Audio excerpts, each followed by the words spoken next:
আসসালামু আলাইকুম। আশা করি সবাই ভালো আছেন। তো আমি এখানে আসছি একটা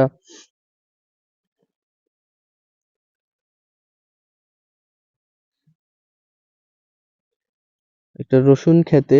তো এগুলা মশলা জাতীয় উদ্ভিদ। এই যে রসুনটা মাত্র লাগানো হয়েছে, এখনো বড় হয়নি। তো এইগুলা যখন বড় হবে নিচেই রসুন বড় হবে আস্তে আস্তে।